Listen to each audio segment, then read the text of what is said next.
Hello and welcome to Rare Class. This is part of a mini-series about animals, a three-parter. So if you enjoyed this one, listen to the others as well. This episode is about animals who are going extinct, and that covers both animals that we are making go extinct because we are removing their land, we are hunting them, or that we are force breeding them so they might go extinct in the future. So a lot of animals over the years have become endangered, and it is amazing to see how some of those endangered animals actually began to thrive again after we began banning hunting them, and we actually did a lot of good effort of trying to get them back.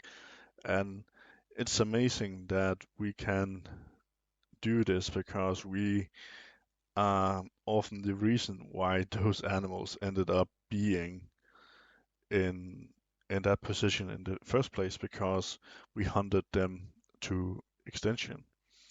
And it's something that almost only us humans have done. There is some stories about how um, a lighthouse keeper had a cat who actually ended up eating all the rare birds on the island and actually might have killed off some species. So, but it's mostly us that do it.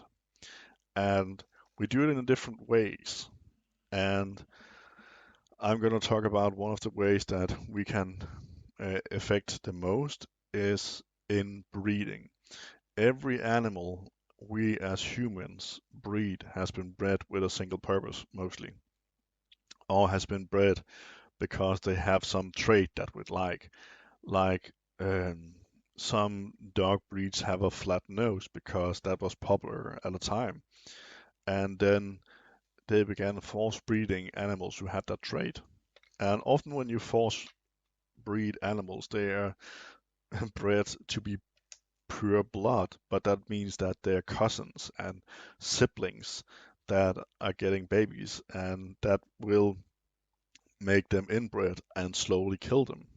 Because if you go on Google and look up images of dogs 100 years ago, and then look at them now, you can often see how certain traits has been favored.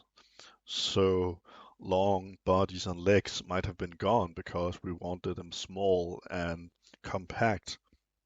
But a lot of those animals actually have a very short lifespan. Often they only live for like 3 years. And even while they live, they tend to have a lot of problems with their organs and breathing and walking and all that kind of stuff. And it's horrifying that people still say, well, I want this dog and it has to be a race dog. It has to be pure bred because that brings out the best of it. But when you do that, you're slowly killing off a race because in the end, they will be so inbred that they won't last for long. They won't be able to breed again because they might be infertile. And it's something that we really need to begin to wake up to. Um, that is why you should always be aware of what kind of dog you're buying. Because if you want a dog that actually lives for a long time, let's say 10 years, you should never get an inbred dog because they will only last for like a third of the time. They might have some traits that you find cute, but they will cost you a lot of money in doctor bills and they will only last for a very short time. So if you want an animal, adopt an animal instead.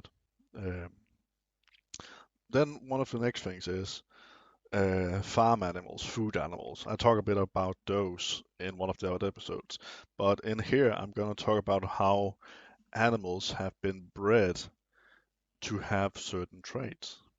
For example, if you have a bull who makes a lot of big cows who makes offspring that is full of beef, then we tend to actually milk that bull for everything it has, and then make that bull semen into every female cow in 100 meters radius, because We want those good traits where it makes bigger cows, so the farmers can get more meat out of the cow and thereby more money of the cow. It's the same when a cow begins to produce a lot of milk, then we tend to actually try and get that cow to make new cows to keep that trait going. And it's something that we do in all farm animals. So it's something that again can lead to inbreeding. Luckily, farm animals are there are so many of them that often you don't get the same inbreeding because there's millions of them. So that those traits will die out in inbred traits most of the time. But it is something to acknowledge, and it's something to look into. Like I've worked on some different farms, and on one of the farms, one of the best milking cows were actually pretty clever because it knew how to push the lever that will feed them while they were getting milked.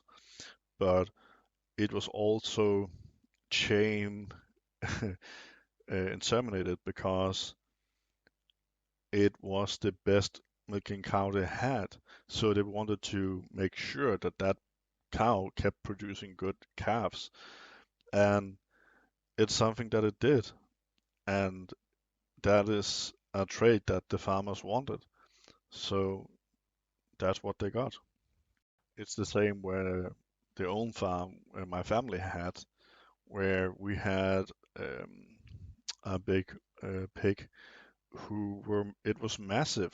Um, and we used that to breed all our piglets because it just produced big and good pigs. And then that one male pig, were able to just populate our entire stable with piglets. And that is something that is insane to think about, but that is what they do in farms. We find traits that make our farm animals better, stronger, give more meat, and then we keep going through that one thing because we want our animals to be most profitable. And then we have the animals that is going extinct because of our actions. And one of them is actually because we want more food animals. When you look at a cow, it needs a lot of room. It needs a lot of to eat, and to produce all that food, we need a lot of room. So for generations, we have actually increased the numbers of food animals we have in the world. But by doing so, we have also removed a lot of our forest and a lot of areas where animals could live that are now going extinct because we removed their living room to grow some sort of food for our animals. And it's kind of insane to think that we are killing off animals so we can get more room, so we can get more animals, so we can get more food animals out in the world. And I'm not gonna say to people that they should stop eating meat. I'm not gonna force people to choose what they want to eat. But one of the ways we could begin to reduce all of this um, is if we look at the pets, stop buying inbred pets. Begin to buy from shelters or from dogs that are crossbred so they ain't inbred anymore. Begin to buy dogs that can live a long time. So don't look at the traits they have, but of about the dog that's inside. About the food animals, well, there is not much actually to do there because the traits that we want are there now, and we will just keep doing this.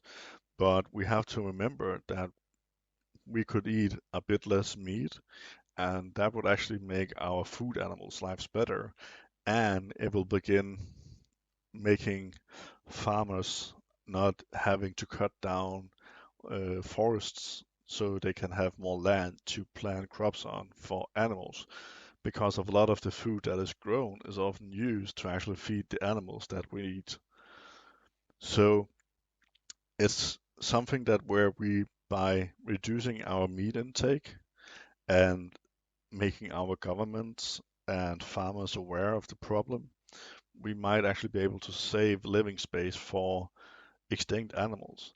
And by making sure that areas of forest no longer get cut down in the mass they are by farmers because of the product they need to do, then we can actually save a lot of place where animals can grow and live again. Because it would be a shame if we, because we wanted more food, that we actually ended up killing a lot of the animals who is making this world turn. Because a lot of our nature is actually dependent on those animals to either help them spread the seeds, to remove insects, to help them healthy. And it's all a big ecosystem, and we really need to help it. So it's the same where certain predator animals actually get hunted down because they might eat a farmer's sheep. But if there's no longer any predators, then the animal that this predator had to hunt to keep the herd in check so it didn't grow out of control, well, that herd will now begin to grow out of control and it will destroy a lot of the ecosystem. So it's a very tricky thing to do, and we have to look in a way where we can save our pets from going extinct because we keep forcing those traits into them and keep making them inbred. We have to do the same with our farms and nature life, where we begin to see how can we make our farms smaller but still have animals enough for us to eat and save the animals of the nature. So I hope that this episode has been something you liked. And if you did, please listen to the other episodes in the series and share it around. And you can also find me on Facebook, Instagram, Reddit. So come join me, come join the society. And I do hope that you have a very amazing day. Bye.